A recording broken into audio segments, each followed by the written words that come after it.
রমজানের শেষ দশকের জন্য বিস্তারিত কিছু আমল বলুন। রমজানের শেষ দশকের বিশেষ আমল নবী করিম সাল্লাল্লাহু আলাইহি সাল্লামের জীবনী থেকে যেটা আমরা পাই সেটা হলো যে আম্মা জান আয়েশা রাদিয়াল্লাহু তাআলা আনহা থেকে বর্ণিত, নবী করিম সাল্লাল্লাহু আলাইহি সাল্লাম রমজানের শেষ দশক যখন শুরু হতো তখন তিনি কি করতেন? কানান নবী সাল্লাল্লাহু আলাইহি সাল্লাম ইদা দাখাল আল আশর, রমজানের শেষ দশক যখন শুরু হতো, আহিয়া লাইলা, নাম্বার 1, তিনি রাত জেগে ইবাদত করতেন। অনেক মুহাদ্দিসগণ, অনেক হাদিস বিশারদগণ বলেছেন এর অর্থ হলো রাতে তিনি ঘুমোতেন না শেষ দশক। আবার অনেক মুহাদ্দিসগণ বলেছেন কুমিল লাইলা ইল্লা কালিলার উপর আমল করে সামান্য ঘুমাতেন, বেশিরভাগ রাতে ইবাদত করতেন। তাহলে 1 নম্বর আমল হলো শেষ দশকের প্রতিটা রাত জেগে ইবাদত করা।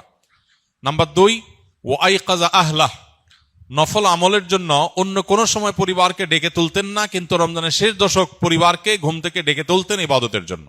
তার মানে পরিবারকে ইবাদতের জন্য উদ্বুদ্ধ করতে হবে। 3 নম্বর, ওয়াশাদ্দামি ইজারা, তিনি ইবাদতের জন্য কোমর বেঁধে নিতেন। কোমর বেঁধে নেওয়ার একটা অর্থ করেছেন অনেক হাদিস বিশারদ, স্ত্রী সহবাস থেকে দূরে থাকতেন। আরবরা এরকম কোমর বেঁধে নেওয়া বলতে এরকম ইঙ্গিত করে থাকে।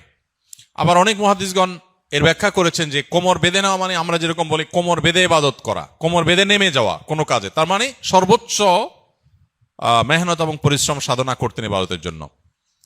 আর অন্য আরেকটি হাদিসে আসছে কানা ইয়াজতাহিদু ফীহি মা লা ইয়াজতাহিদু ফী গায়রি, নবীজি শেষ দশকে ইবাদতের জন্য এত বেশি পরিশ্রম করতেন, বছরে অন্য কোনো সময় ইবাদতের জন্য এত পরিশ্রম করতেন না। অথচ আমরা শেষ দশকে বেশিরভাগ মানুষ হয় গ্রামের বাড়ি যাওয়ার নিয়ে ব্যস্ত, গ্রামের বাড়ি যাওয়ার পরে বিভিন্ন বাড়িতে বাড়িতে ঘোরার, গ্রামে গ্রামে ঘোরার নিয়ে ব্যস্ত, আর শহরে যারা আছে তারা কেনাকাটা, শপিং ইত্যাদিতে ব্যস্ত। তো এটা হলো আমাদের শেষ দশকের অভ্যাস, যেটা হাদিসের একেবারে বিপরীত।